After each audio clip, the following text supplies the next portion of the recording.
Hi, everyone. Welcome to the Lines of Flight seminar series linked to the Research Center for Performance Practices at the University of Huddersfield. We're very glad that you have come to join us. Some other folks may be filtering in the next few minutes. Research Center for Performance Practices at University of Huddersfield brings together some world-leading practitioners and scholars specializing in practice research, performance studies, historical, critical, and analytical approaches to performing arts disciplines, including music, drama, and dance. And we have just rebooted the Lines of Flight Research Seminar series with this spring series, a number of really exciting seminars with people presenting from various different disciplines and locations. We're really excited to have you here today and to continue on with those. I'll let you know that the next one in the series will be on the 3rd of March, also a Wednesday, but at the regular time, which is 6 p.m. UK time. That'll be Martin Lawrence, an independent musician and researcher whose presentation will be called Music Performance Anxiety as Hidden Desire and Emerging Self. Hope you'll join us then. But today, we're really, really honored to have Elizabeth de Roza here. And Elizabeth is coming to us from Singapore, which is why we had to slightly adjust the event time. Brief introduction, just a few words. Elizabeth de Roza is an artist working as a practitioner-researcher, educator, performance maker, director, dramaturge, and actor movement trainer. She works across the UK, Singapore, and also Hong Kong. And she works with me co-convening the Embodied Research Working Group and working recently, starting to work more closely on the Journal of Embodied Research. I think with those few comments, I'll hand it over to Elizabeth for the presentation. Thank you so much for joining us. Hello, thank you, Ben. Thank you, Ben, for the invitation. And it's nice to actually see some familiar names, though I can't see you, but hello, everybody. So I am going to share today on what I call soft fireworks, my methodology and process of creating performances. So I'm going to anchor it on a performance that I've done.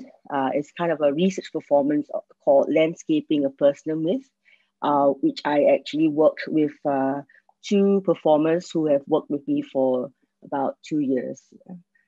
So I'll start. Just give me a second.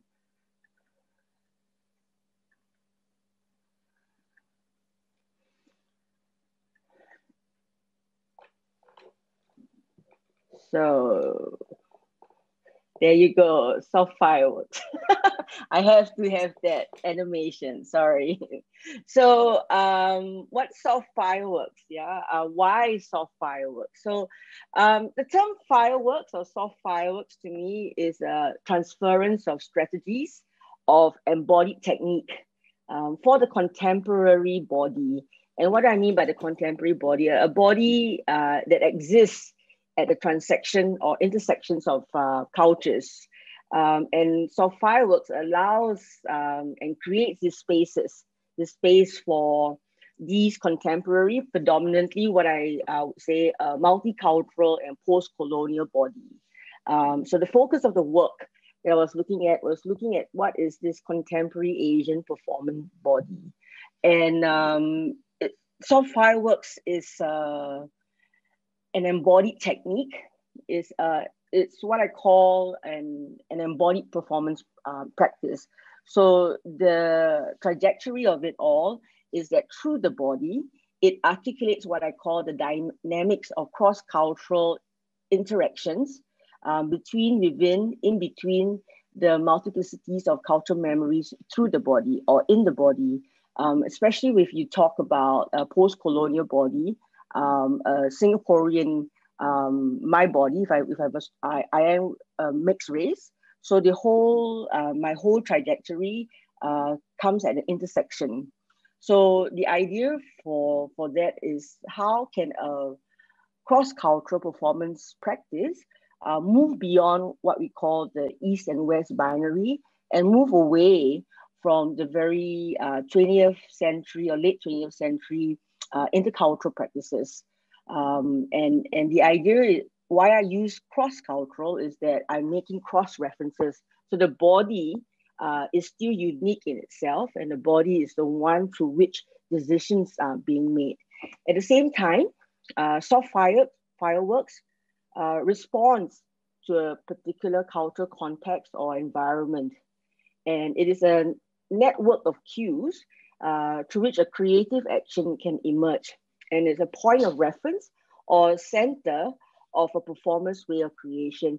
I think what I would like to stress is that when I use the term soft fireworks, if you look at fireworks, right, it's blasting out, it's colorful, it's loud, but we look at the anatomy of fireworks itself. There's movement, there's light, there's sound, there's a reaction, and in the sky, there's patterns. But why I use the word soft? Because I'm interested in the idea of the fireworks remaining in the sky and what happens when it trickles down. And to me, that is the looking at what is the fuse that actually, so the term soft fireworks is a metaphor, right? It's a metaphor to set off a charge, right? Or to ignite something.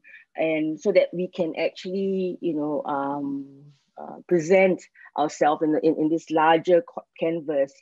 And fireworks also creates different patterns and colors. And if you look at fireworks itself, there is a precision, there is a design to how each pattern is being made in fireworks itself. So looking at the anatomy of fireworks, I use this as a metaphor to talk about or to share or to articulate a methodology which consists of movement, light, and I said lightness, but lightness doesn't mean being like feather, but it's the idea of being able to transcend or being able to intersect at this various cross-cultural permutation that actor or a performer actually face itself. The sound and reaction and patterns. So if we look at fireworks, there are actually 5 anatomy, right? The stick, the fuse, the charge, the effect, and the head. So to me, these 5 anatomy represents what I call the ease of control and holding of the body within the creative process. A body that's energized to create necessary shapes or patterns in the space, the articulation of the body, the effect, the beginning, middle, and end of how there are multiple effects through the body. This is the reaction, and the whole body as a container. What is important for me to stress right now is that when Ben introduced me, it is important to stress that I am an actor trainer. So predominantly my focus is always about the body, and it's about acting. And what does it mean as a theater director or as a higher education actor trainer? How do we work with these bodies to create a space there is cross-cultural, especially, and I'm talking about moving beyond just understanding of formal properties or just a form. My interest in looking at the actor's body is to actually empower them within the creative space, to allow them to articulate their choices that they are making itself. So with using the term fireworks as a metaphor for my process of working, I decided to look at asking myself these questions first, right? So asking myself, how do I engage with the methodology that I have developed over the years? And what exactly is this methodology? And how can this be used as a devising method to create new and original work? Can this lead to a new ecology of practices? And what is this language of making and describing the process? Now, so I guess what's important to note is that, as a maker, as a performance maker, as a theater director, I of course have very specific influence, within my training. And so I needed to look at what works for me first. what works for me first as a performer, as an actor. So I was introduced to Kalari Payat in 1999 or so, or earlier, to the late Philip Zarelli. And my interest of looking at Kalari Payat was more of the preparatory tool of engaging breath through movement, and how that breath in its articulation of movement can create what I call an inner dialogue to create a physical responses. Physical responses could mean just an awareness, a somatic awareness of the space that we are in. To me, that is the one thing that I have been researching about in Kalari, in the role or effects that Kalari as a martial arts tool can have on the somatic responses that an actor could actually achieve, especially in the space. And so I was looking at that, and that to me was a necessary trajectory of understanding control and the body as this container. But I needed something else. And so what my question began, like, what else can we do, or how else can the body work in the space? And what is this methodology? And so began my next search. And this next search was my encounter with a Swiss Argentina director. She's based in Switzerland. And I was introduced to this idea of the uncharted geography of memory. And the uncharted geography of memory was something that really struck me. And it consisted of, it has very clear trajectories, right? So the 5 rules, which I will elaborate in a minute, there's action images, repetition, interruption, and objects. And finally, the other way of, finally, the next component that adds to the soft fireworks is the writing of the material, what I call a collective collaborative process. And to me, that's where the decolonizing processes actually come in. When I mean decolonizing, what I mean is the acknowledgement that the material that the performer actually articulate comes from embodied cultural memory. So through this process, I was looking at the idea of the memory or the cultural memory as an uncharted territory, the center of the way through which a performer can actually work.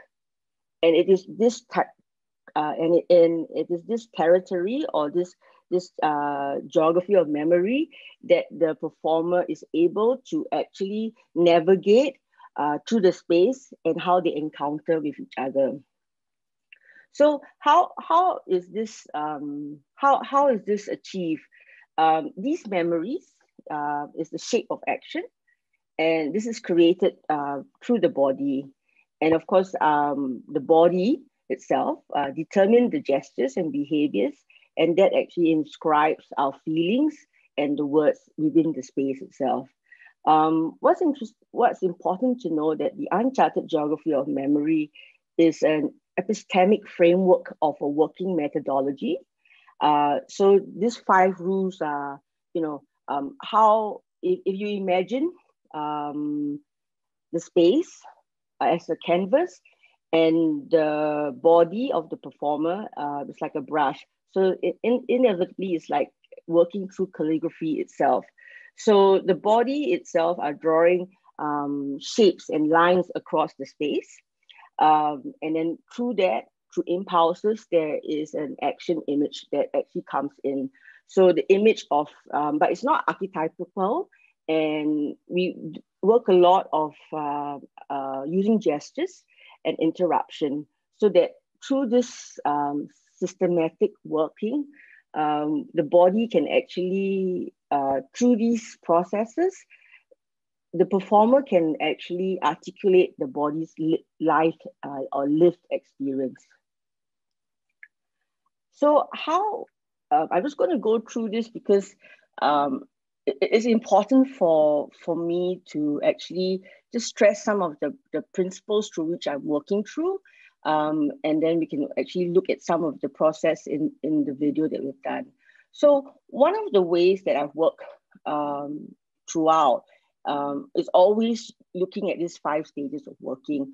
I would always start as a preparatory, for the performers to enter into the rehearsal room or before they start working. There's a tendency for me to use colory a lot, not because, and why I use colory, but it's not the whole system of it. It's just a very basic system of them understanding the poses and just going through the sequence. But more importantly, for my performer to actually be in the same space to us and with us, and so that we can actually inevitably create a vocabulary that is similar, so that we have a similar vocabulary to actually express and articulate what's happening itself.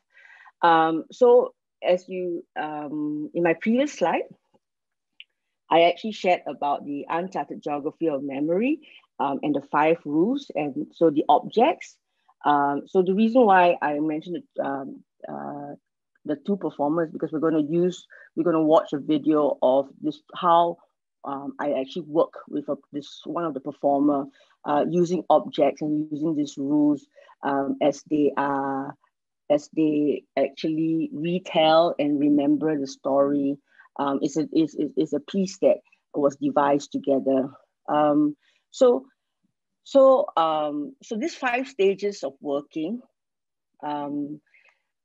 was what I became for me a signpost through which I would work with any performer itself, or the way in which I would work in devising new material. I'm quite interested, or very interested, in articulating that when I talk about cross-cultural work, I'm actually stating that the decision of how a performer actually finally make the work, or is finally performing on stage, is actually the performer's decision itself. But the process is, how do the performer actually make these very calculated decisions of what works for them within the rehearsal process itself.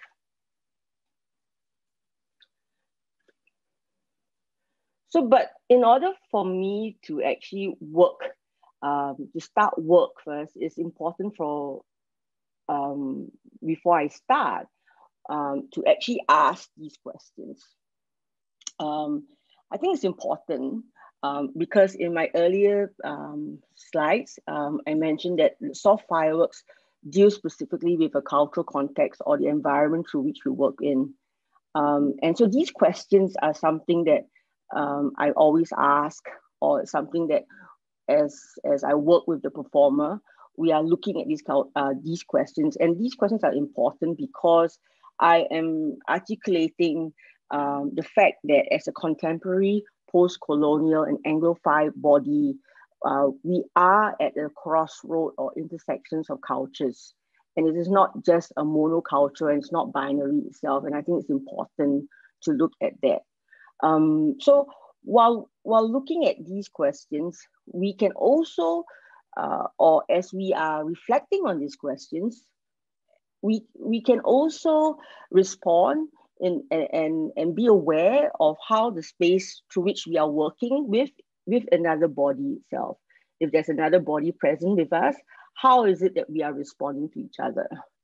And that, to me, breaks away what I call the directorial lenses, or also then break away the binaries, and I feel that it shouldn't exist itself.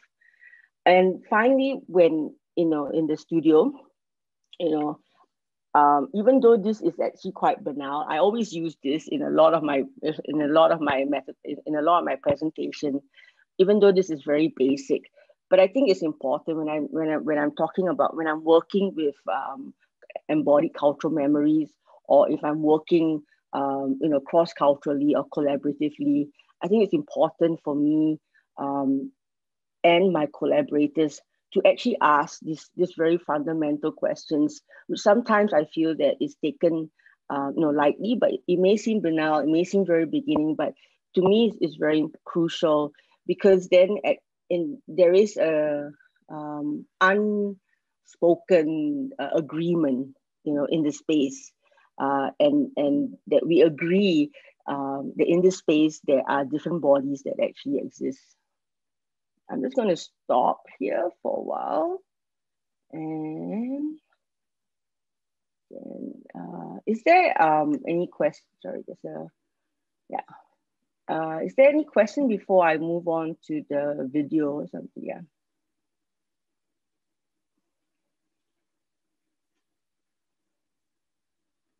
Yeah, okay. Sure. Okay, sure. All right. So I'm just going to show a trajectory of one performer that I work with, and looking at how she spent this was part of my PhD research actually, and it's something that I am using throughout. And she has been with me training in this work for about 5 years already. And so looking at how the performer itself, makes sense of this methodology and towards the end itself. So we'll go from here.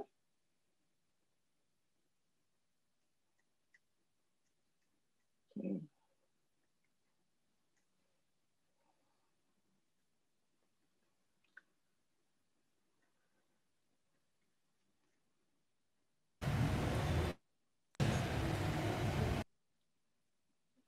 So what happened here is, let me introduce to my performer. Her name is Vanessa To, Singaporean, Peranakan Chinese.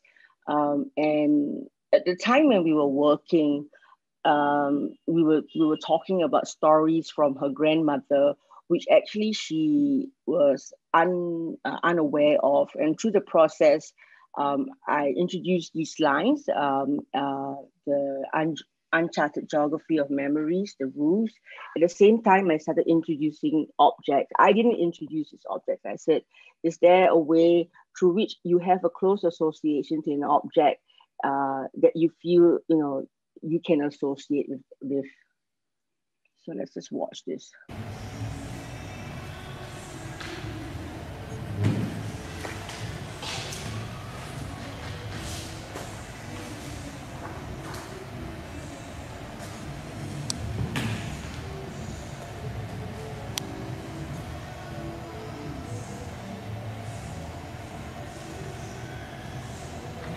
So at the beginning, I felt like there was a strong, grounded beginning. There was no necessary image. I just felt like my foundation was strong somehow, and the first half it was carried out with like a lightness throughout.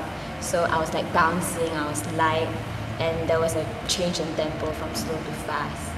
I felt like the build up to the climax only began after I got up from the ground. The tempo sped up, my breath started quickening, and I felt like there was like an outer body experience. Like what I said, I felt like I was watching my body move. I was outside my body. I had no control. I had control, but I was not in it. And my mind was not, controlling the movement. Definitely felt. Let me just move forward. And ended up the ups and downs of parts of my score, that delivery of the text as well.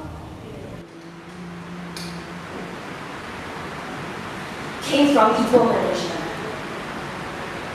She came from a family of 11 siblings, 4 brothers and 7 sisters. She was the youngest. They did not live rich. They lived simply. She had to stop school at a very young age. They had to dig out jobs. She met Gong Gong at a disco party. A disco party. She fell in love and got married. And then I felt a lot of other things. Yeah. But then when you said don't give in to that emotional side, then the physical really took over, and then I had to push through the score and like finish the score with because I ended up with that raised hand, and I had to, even though it was a chair, but then at that time I just felt like it was so heavy to push it up to my final position. And I think it also allowed me to push through with the breath as well. Like I felt like I took a lot more breaths in that last sentence as well. And she came back to nothing to eat but rice and soya sauce, rice and soya sauce, rice and soya sauce. But she was so strong. She was so strong. And she's sick. She was so strong, and now she's sick. And I can't do nothing about it. So this is the second phase. Well, not second phase, this is the second section. So the first section, you could just see Vanessa just moving through the rules, quite arbitrary. But through that, she was actually able to actually trigger certain text and memory. That, of course, was not so embodied. And I said, okay, so the next moment was for her to work through what is this shape of memory the text is giving her through the body, and to actually push it, not push, but allow the body to articulate it and to hold and to work with the body as this container of energized particles, right? And so the next moment with this, she moved on and we went to...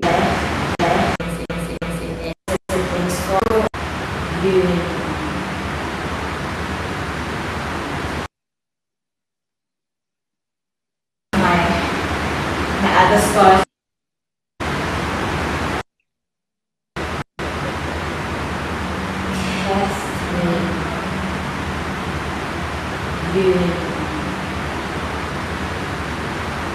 Came from Ibo, Malaysia.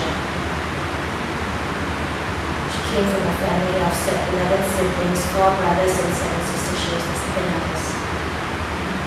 They did not live rich, they lived simply, they had to work odd jobs, she had to stop school at a very young age. She met Gong at a disco party. A disco party. She fell in love and got married. Papa made a big move from Ipoh to Singapore. But Gong's mother didn't treat her very well. He didn't treat her very well. Even after giving birth to my mother, they both didn't treat her well, but she didn't give up. She didn't give up. She took odd jobs. She took many odd jobs. She took many short courses, typewriting and shorthand, typewriting and shorthand, typewriting and shorthand. She worked for a lot of British people. She said she worked for a lot of British people, and she worked until very late, 9 p.m. every day, 9 p.m. every day, and she came home to nothing. She came home to nothing but rice and soya sauce. She ate nothing but rice and soya sauce, rice and soya sauce. It's like going... I'm going to move forward to the next section. Her brothers continued studying while her sisters and her stopped. She said her brothers were clever and they were stupid. She met my Gong at a disco party. A disco party. Her sister introduced both of them. My Gong's name is Lim Guai Jun. My papa's name is Yuen Guai Jun. She told me that they were meant for each other. I guess you could say they fell in love. They fell in love and got married.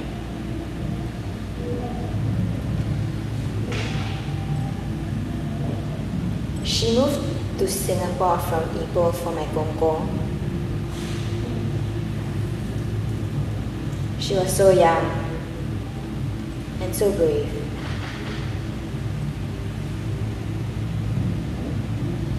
But my Gong didn't treat her well. My Gong didn't treat her well. His mother didn't treat her well. But she worked hard. She took a lot of short courses. She studied shorthand. and typewriting.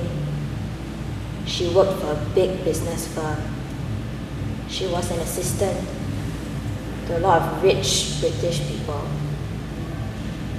They liked her a lot. They promoted her. She worked there for 32 years. But when she came home at 9 o'clock every night, there was no food for her to eat. Her mother-in-law, my gongong's mother, didn't have the nerve to leave her dinner to eat. All she had to eat was rice and soya sauce. All she had to eat was rice and soya sauce. Where was my gongong? It was out playing mahjong till late at night. Didn't even call home to make sure she was safe. No, he was out entertaining his friends, playing mahjong. But she was strong. She ate that rice and soya sauce and she continued working for 32 years. And let me just move forward to how to see how Vanessa actually took this. Born in a small zone. Because the family was poor, they moved to another fishing village in Malacca. Back then, it was during the Japanese occupation. Once, Japanese soldiers came and wanted to take their fishing boat away. It was their only means to a livelihood. Papa was still a young girl then, so her brother was the one that stood up to the Japanese soldiers. Papa watched her Japanese soldiers beat her brother to death. Papa say, whenever she thinks of the Japanese occupation, she can't sleep. So, she rather think about money, where to get the next job, how to feed the family. The most lucrative thing to do then was to get married. Rice and soya sauce. Rice and soya sauce. My papa came from a family of 4 brothers and 7 sisters. She was the 4th youngest. She stopped studying at secondary school while her brothers continued. She said that was because her brothers were smart and her sisters and her were stupid. My papa met my kongkong at a disco party in Ipoh. A disco party. Her sister introduced both of them. My kongkong's name was Lim Kwai Chun. My papa's name is Yun Kwai Chan. She says that they were meant to be together. I guess you could say they fell in love and got married. My papa moved from Ipoh to Singapore to start a family with my kongkong. But my kongkong didn't treat my papa well. My kongkong's mother didn't even treat my papa well, even after giving birth to my mother. But it was okay. My papa worked hard. She took up short courses in shorthand and typewriting, and she managed to get a job as a secretary in a big British company. They liked my papa so much that they promoted her. Sometimes she would work until very late at night, till 9 p.m. And when she got home to nothing to eat.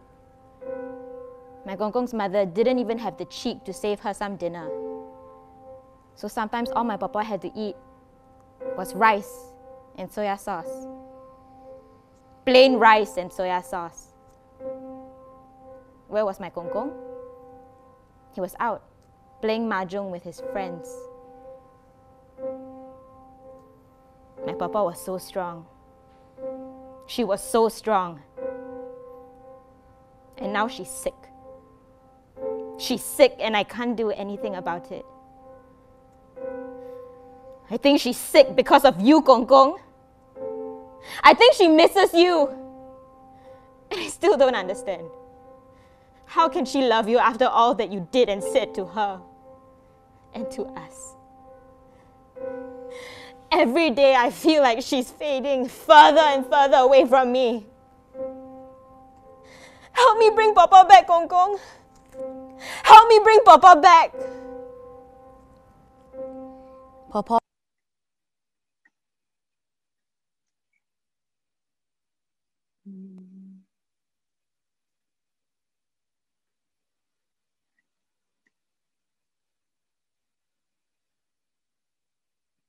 So, for me, the whole process, I was really interested in what is this trajectory, or is it possible using the methodology of, the preparatory methodology of Kalaripaya of training the performer, the uncharted geography of memory, and a very collective and collaborative way of writing by writing, of course, I mean the gathering of materials and data to create this cross-cultural collaborative sharing of a cultural memory itself. So that was what I was actually interested in. Of course, we cannot ignore that there has been, certain that there has been influences and work done similarly within the Western trajectory. But what I was really curious is to look at a body, at what I call a contemporary Asian body, a contemporary post-colonial multicultural body. It is not unicultural, but it has this multiple layers that makes part of one whole unit. And to me, that was the challenge in that respect. But at the same time, it was like the excitement. Because my argument is that it is that within the body, we have this interweaving of cultures that sits at the depth of who we are and what we are. And so as a performer, how do we tap into these memories or cultural memories or actions as a container, yet at the same time being exposed to the different trajectories of training or practices or performance practices that exist throughout. And so my decision to make this three process was because I was curious to see how they would actually come together. I think in one of my very, very first work, when I was looking at Kalari, I was also looking at Kalari with Fitzmaurice voice work, and to look at the combination of that and see what sort of performance would come out when the actor combines this together, and they are the one that makes these choices itself. I'm going to stop here for a moment or so, and then, yeah.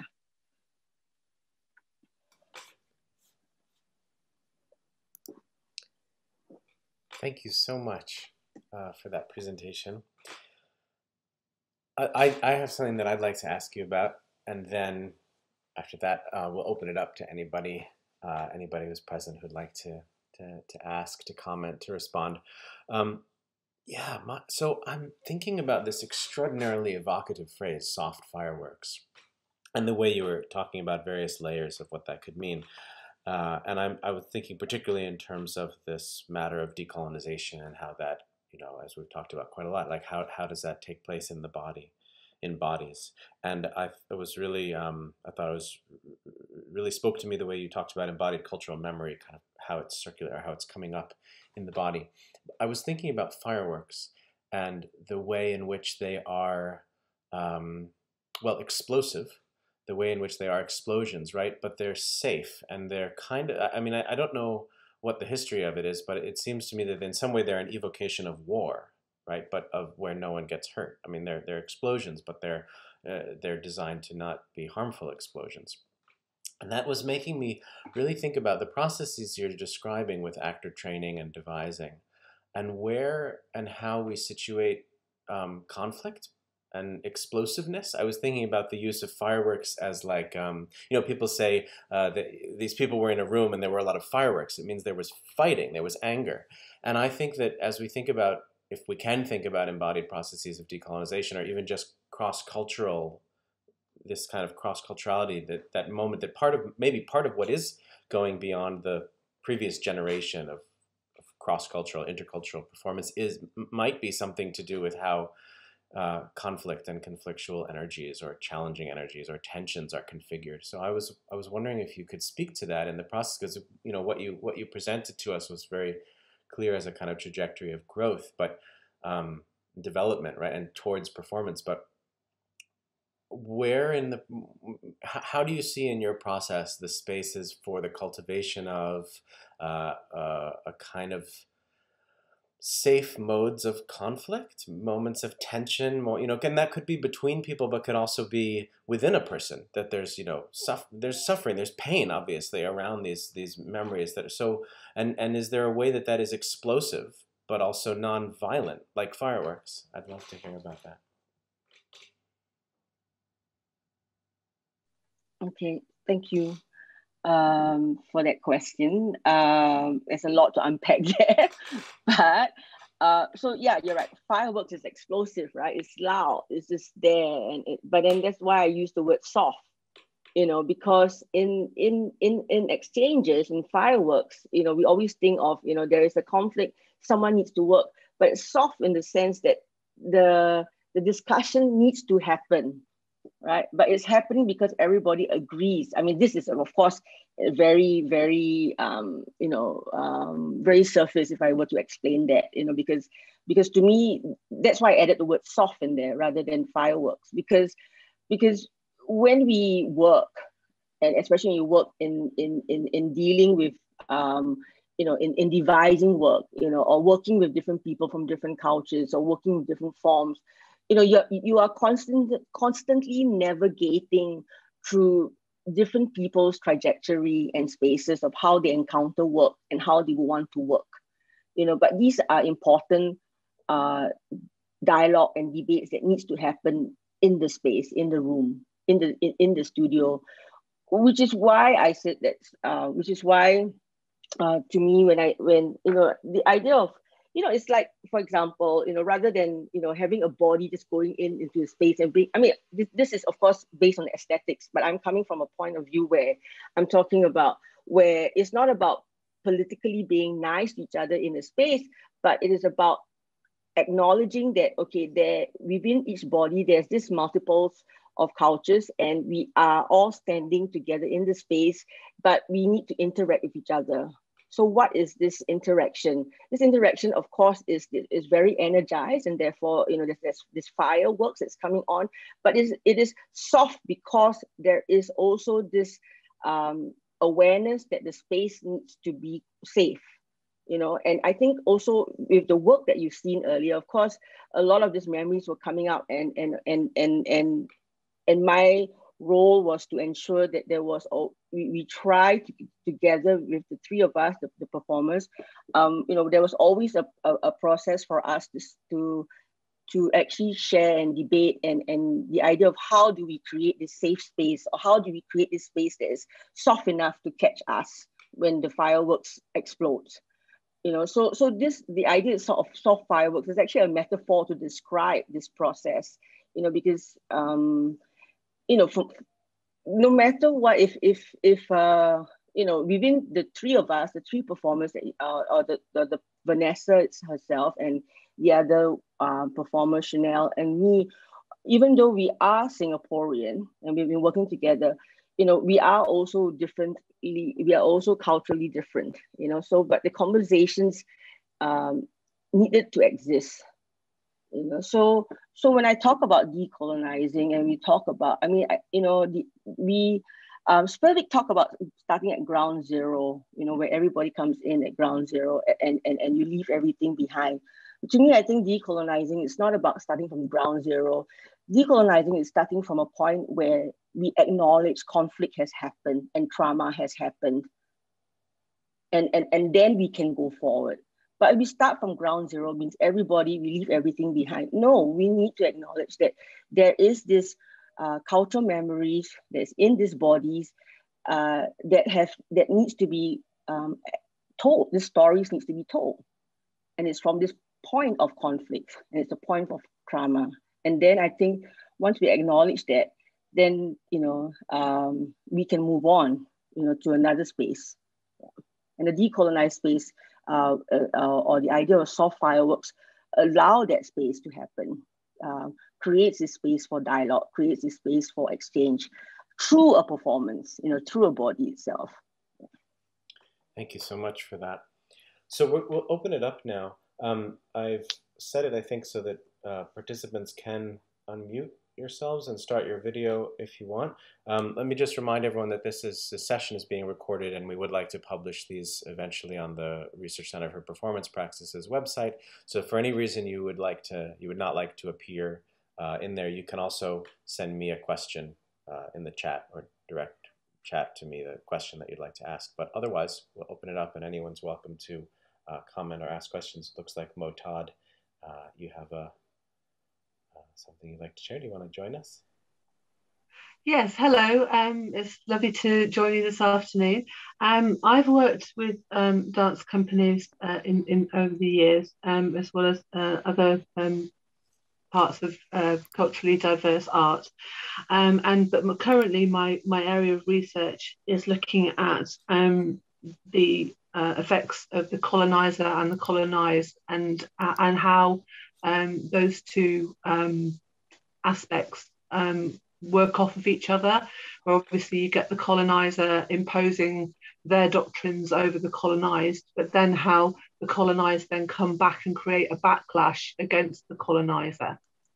And one of the things that I was really interested to hear about was this idea of a contractual obligation that was placed within the space, so that it created this soft environment for dialogue, and also to be able to recognise the cultural baggage that everybody was bringing with them into the room. The idea that the room became part of that dialogue, how do you think, therefore, that would change in a different space, or whether that would have another element of influence over how the work, the work dynamic, but also the outcome of the work would move forward if it was taken out of the studio and maybe put outside, or whether put in a less comfortable space, like, for instance, if it tried to be replicated within an outreach piece of work, potentially with, I don't know, if take a quite extreme example, if you put it in as an outreach program to do with young offenders or something like that.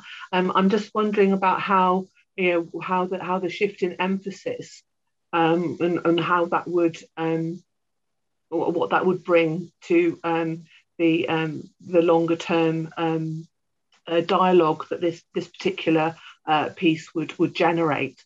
I just wondered if you'd like to comment on those aspects. Thank you. I can't really comment on that because I haven't really thought of bringing it outside into a piece of to this work to be a piece, a community piece, or a piece for outreach. So I'm not too sure of how what would that effect be, because that's not my specialty, and not on applied theatre. But I have brought this piece. We have traveled with this piece twice. Of course, in a safer ground.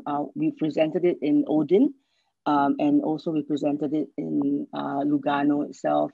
And to me, of course, one of my other reason of doing the piece this way and maintaining the accent of the Singaporean Anglophile Peranakan Chinese performer is to also maintain the innuendos of how actually Singaporeans actually speak. So there was, it was also a move for me to say that it is important to articulate this rhythm in the language that actually you heard, and that to me was quite a calculated move, because I wanted wider reach to say that this is a multicultural Singaporean context, which can also have international and global reach. So I'm afraid I wouldn't know on what the effect would be. But I have had in a post talk or post artist talk in one of my performances, I think the concerns that they had and they asked the two performers were what were their processes when these memories surfaced, when they started interviewing and getting in touch and knowing and interviewing their grandmothers and talking about the future itself. To me, working with these two young performers was also another calculative point of view, because they were also quite divorced or separated from their own cultural memories, because they were, as a typical Singaporean, we're all very privileged in the respect that we have a very Western education. So a lot of the memories are not shared or not taught. So when we did this piece in this process and they started interviewing and getting in touch with their grandmothers, they became a bit more aware of their own cultural beings. And to me, that's also another way of, reflecting back on where they come from, so that the stories can unfold itself. Yeah. Thank you very much. Thank you. Are there some other questions or comments that folks would like to make? Could I, hello? Oh, yes. Could I put a question? Please do. Thank you, Elizabeth, for your presentation. I really appreciated the slides at the beginning where you gave the questions. And I was interested in how those, so coming back to the process before it became a performance, how those questions landed in the body, and how those questions, was there some distinction between the questions as the kind of the experience, excuse me, of the experience, and then becoming into a retelling or a telling later? Because I'm interested in working with questions as problem posing, and sometimes not having a resolution with them. And so, yeah, that's, yeah. Thank you very much. Thank you. I think that's a good question. I always start with a question, and actually the performance itself is not, I wouldn't see this as actually an answer to my question, but I think it opens up more discussions, because I don't really have an answer to it. I keep using this as a way as I work. And to me, I think, the idea of, working in this manner and looking at cross-cultural practices and decolonizing practices, is really, it's an ongoing question. There's no answer to it. That there's no, because I think as we work as artists, as we create, we are constantly evolving, because we are always working with different groups of people. Yeah. So to me, I always begin with, okay, what is this space that we are going to work in? Of course, fundamentally, as a theatre director, if you are commissioned to do a piece of work, you have a specific set of audience that you're going to show your work to. So these questions will also affect how your process is in the rehearsals. And then of course, if it's a research project where you are looking at issues, then there would be another output, or there would be another outcome to how the work would be like. Yeah. But fundamentally, I always ask, what do we do, in the studio, and what is it that we want happen in the studio itself? Yeah. Thank you. Thank you.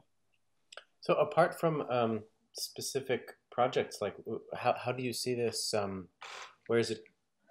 What's the future of this trajectory of soft fireworks? Where is it going, and what are the challenges? And how would you? I mean, I'm just thinking, like, how would it grow? How would it scale? What does it become? How does it be? I wouldn't know. I'm still in the in the mode where I'm just looking at it. I mean, this work it was completed 3 years ago. So to me, it's looking at it and of course finding problems with it now. As I look at it and I say, why did this happen? Why didn't I notice this? But that's the beauty of it. And I think for me, the next process would be to look at self-file works and to work with another group of bodies itself, and see how that might evolve, because I've been quite privileged because working with these two performers, I know them, for many years, and we are all of the same ethnicity. So maybe the question that Mo had asked, about doing this outside, perhaps that might be another area, yeah. Are there other questions or comments that things people would like to raise? Someone asks if you could talk a little bit more about the 5 rules of uncharted geography of memory. Yeah, that's very interesting. What is that? Sure. So the 5 rules are very basic, actually. One would so let me first give you a genealogy and history of the uncharted geography of memory. So this was actually introduced to me in 1996 via a Swiss Argentina theater director. Her name is Cristina Cristello.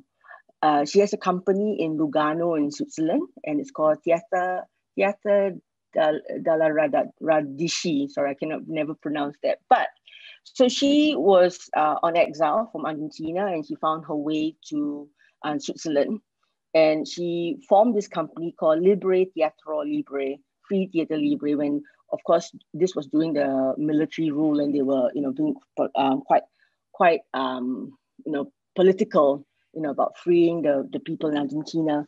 So she introduced this idea of what is, the idea of memories and associations that we have. So the rules consist of, the body in the space, all right, and how does the body move in the space. So it makes very clear kind of route or route or trajectory. So the body cuts across the space in short lines, in short distances, in long lines, or in curves, or the body cuts across the space backwards, forwards. So that's one of the rules. The next rule is the body there are different levels of the body, right? So you are either lying down on ankle length, knee length, or height. So you play with levels. The next rule is the pause. It's not a stop, but a pause, where the body, where I use the word body, where the body pauses and changes direction. So the body catches itself in being surprised. It's elements of surprise. The fourth rule is, let me see, trajectory, pause. And then the fourth rule is speed. Tempo, fast, slow, so you work that down. And finally, the last rule is stop. So that's a 5 rule. This is just a physical, like for us, it's very arbitrary in a way that it's just the body moving in the space, creating shapes, association, and movement. So those are the 5 rules itself. So in there have been some argument that is this similar to viewpoints and this and everything else, but I would say yes, having being exposed similarly to viewpoints, but I think the only difference is that these rules were just introduced for us to actually for the performer to create physical scores or physical musical scores or vocabulary, so that the body can actually cut across the space. It's not stationary. At the same time, when the body is able to move across and master these 5 rules, there is this thing called toning down or making reduction within with the body. So the body becomes this container of what possible pathways and route that they can actually travel.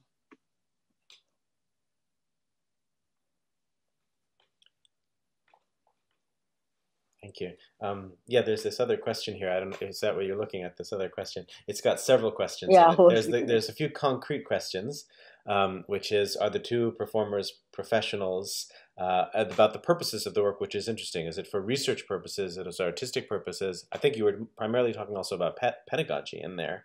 Why a studio space and a black box? Always an important question in these conversations. And then I don't totally understand the last parts. Were you interested in checking bodies evolving or bodies presenting a story? Perhaps that does have to do, echoes the previous question about the relationship between the kind of experimental practices of embodiment and then the way it comes into a performance with storytelling, with clear narrative, with actually a kind of nonfiction or autobiographical or documentary dimension. So it's a bunch of questions, but feel free to answer them as you see fit. Okay. Yes, the two performers are professionals. They were, of course, first my students, and then they graduated, and then 2 years later, I started working with them. The work, because I am also a practitioner and as well as I'm a researcher, so it kind of evolved into two. But predominantly this work was created first for my PhD as practice research. And then after that, after creating the work, I decided to bring that work and present it at a festival itself. So why studio space and the black box? That's actually quite, it's actually very simple, because those were the spaces that were, sorry, I'm not laughing, but those were the spaces that was available to us.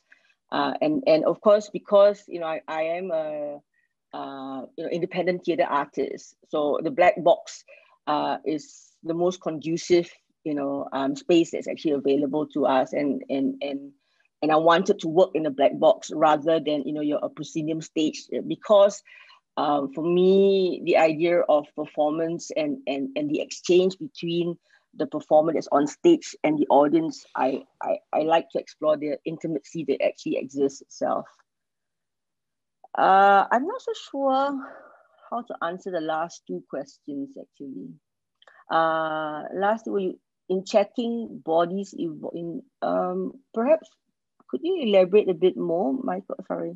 One thing that I thought of in relation to that is just to what extent do you see that performance as the end of the process, or is it just can it also be seen as a point? Like, the way you presented the videos, there's such a clear trajectory between rehearsal and performance, but I'm thinking in a research process, after the performance, maybe you go back to the studio and you open everything up again.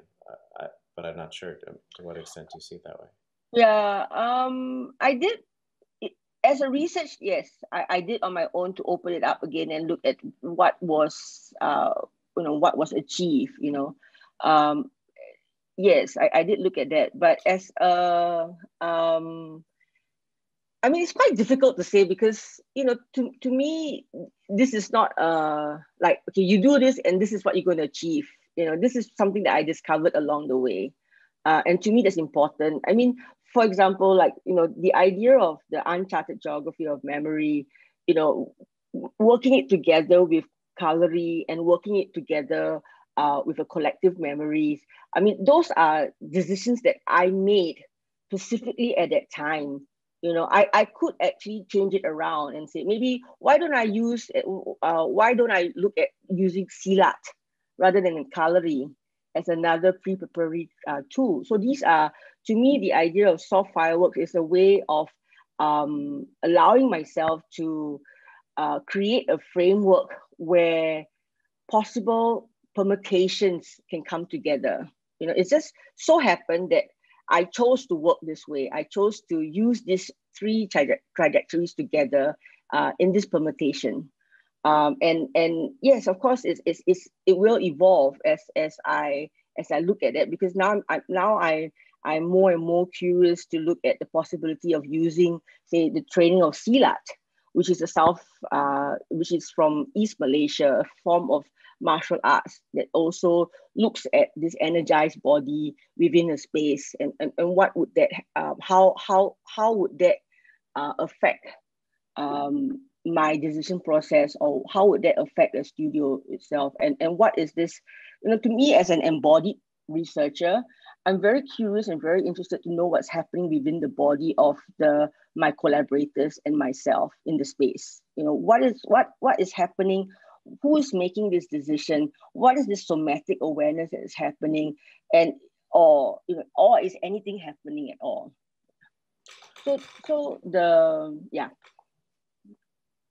I was just going to continue that. I think this question that's been asked here about this, why the studio space and why the black box is really important. I mean, I'm just thinking that this is the third conversation in about a week that's question has been asked. I was in a conversation this morning that's was part of a PhD defense process, and the question was asked, why do you start in the studio? Why not just be out in the site-specific work the whole time? And the previous week before that, I was having a peer review conversation that was also ended up turning on this question, more specifically, of the coloniality of the black box itself, or the white box. I mean, the box, the isolationing of the box, the uniformity of the space across geographies.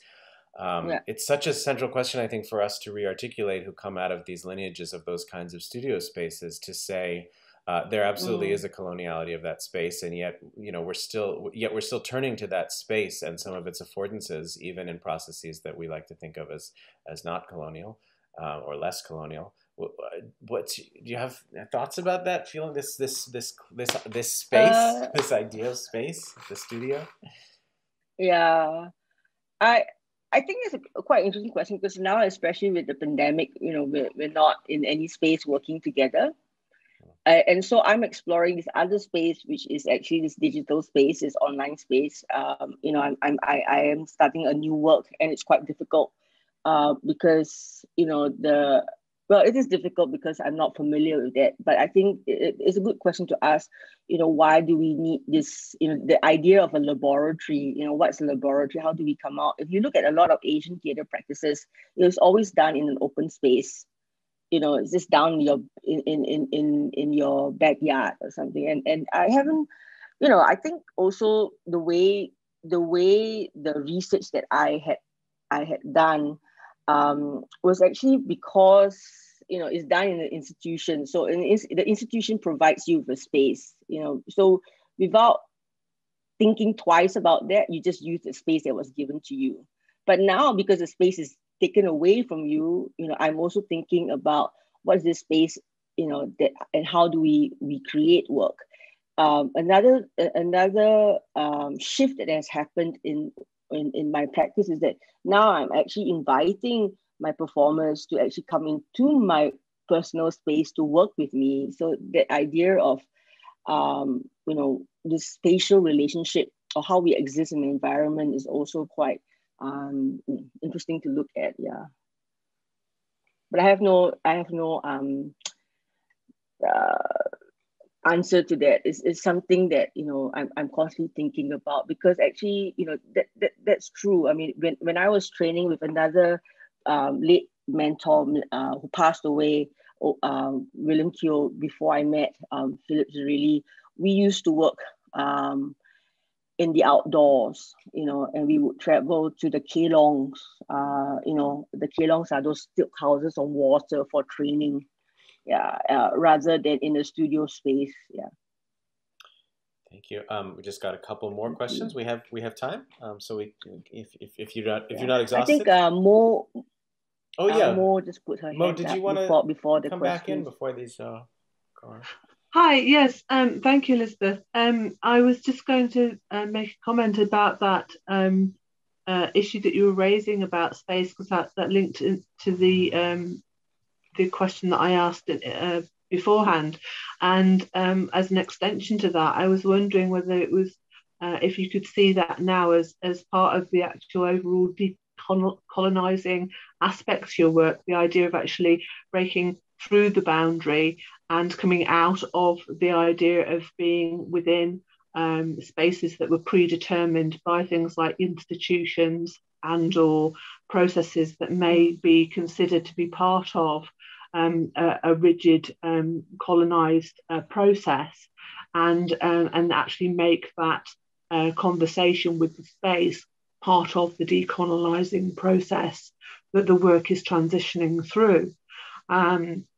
And I just wondered about also with the traditional styles of dance, and you just began to touch on it there by talking about doing it out actually in the open and in other spaces, and considering the impact again of space within the history of the form of the dance that you're doing, and also then how that will then, like you say, present itself as and moving forward in history into showing how it can, how the absence of space, in a sense of putting it on an online environment where there is that sense of absence of space, or a space that is limitless, and how you maybe be able to introduce things like green screening to be able to create a different dynamic with the same sort of dances created in one area that then appear to then be transposed into a completely new environment,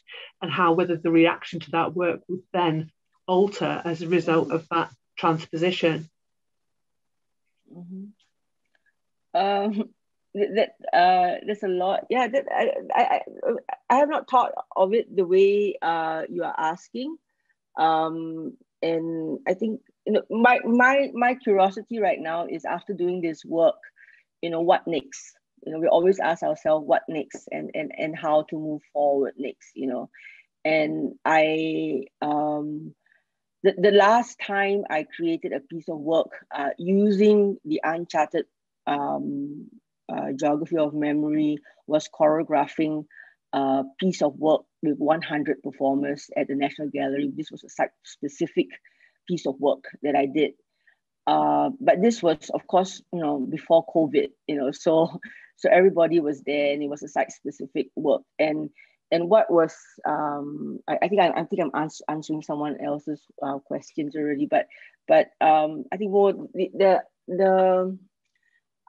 I would be very curious to see, how this work would respond, outside of where it has been presented itself, and whether this work could actually evolve further, or can it, or maybe it can't. Maybe it has reached its its maturity, and then I have to stop. But then I guess that's the beauty of it all. That's the beauty of being an artist or being a maker, because sometimes you just say, like, okay, I think I'm done, I need to move on, or I think the work has as you say, I've milked it dry already, so I do not know what else to do with it. But yeah, thank you. There is the question here about have you done the memory work with a larger group? But I presume that process with 100 performers was not the same, or I don't know, but it's interesting. Yeah. I'd like to know if any of those kind of thoughts about memory or embodied cultural memory were operative in such a large scale.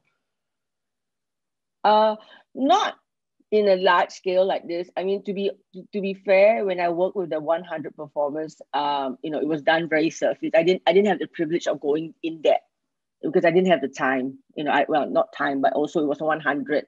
But we were given, we were. It was also a commission piece. So the work was looking at a piece of work that was done by a very famous musicologist, an ethnomusicologist in Philippines. He's the father of ethnomusicologists. His name is Johes Mirandas. And so what he used to do, this ethnomusicologist, was that he would actually collect sounds from the Philippines within the villages, like the rural sound, the crickets, the count, the singing of the villages, the chanting, and make it into and compose it. So he's known as the father of ethnomusicologists. And so he created this piece of work, and each I'm not so sure what was that, each stanza, or each in musical term was recorded in 100 cassettes. So therefore each performer had different sounds. So there's 100 different sounds together. And so what I did was to listen to this sound first, and I got the performers to listen to the sound, and to ask them, and I asked them questions about, by listening to this. Of course, music is quite evocative, right? So music can evoke certain sensation, experiential, somatics, and at the same time, during the period of in Singapore, we were starting to talk about racism quite a bit in Singapore. And so the idea of, how does community exist, because there was a big propaganda of someone. It's like black faces, white face, black mask, and so it was a Chinese actor who painted himself brown and represented himself as a Malay character, so there was all this thing that was going on. So that evoked this kind of reaction by listening to the music, and we created a piece for that. But of course, I couldn't go as deep as I would have wanted to. But it was one thing that it was quite successful, because I asked this question about who are we culturally, and how do we exist in this space. Yeah. So let's take this last question as the last question. I think it's quite interesting, if I understand it correctly. It says, could you talk a little bit about the starting point of an intracultural, I think it means intercultural training, and then moving into an embodied transformation to another character? I mean, what I understand from that is the relationship between like the intersecting techniques and kind of layers of sedimented memories that happen in the training practice and in the open-ended kind of processes in relation to the idea of character and role. And that's quite interesting, quite relevant, I think, to the kind of formal and aesthetic questions.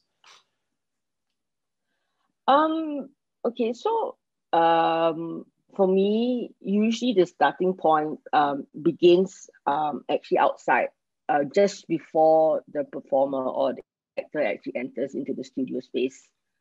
And to me, it's creating a shared vocabulary and shared understanding. So when I have to say that I've always worked with actors or performers that I actually know, and I know that they come with a certain set of training, a set of skills. So I don't work with someone who I have not tried yet, not that I'm saying no to. So when I'm working, and I've been quite privileged to work first with professional actors and then acting students. So we already know that there is a set of training that they have.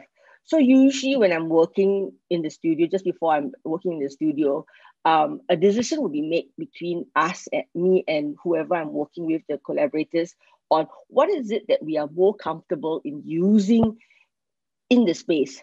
So what are these set of techniques and skills that you're familiar with and that you want to use? So that's the starting point.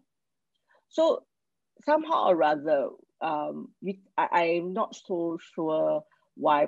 Perhaps a lot of times they will say, okay, you want to do this actors pre-preparatory training first, and most of the time it will either be Suzuki training, or will be Kalari, or it will be Tai Chi. So we will look at using Kalari first, because somehow or rather we've been an acting student. So first we always start with that. That's the starting point, to get the body, energized together in the safe space.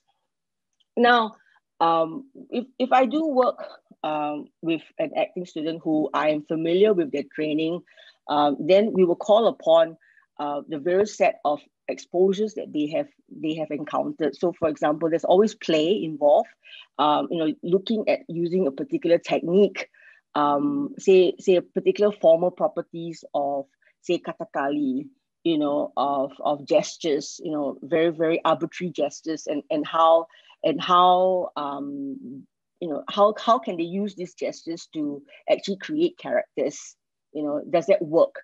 So it comes from a very outside, in form, and from there the actors are the ones that are slowly making the decisions. But if I work with a professional actor,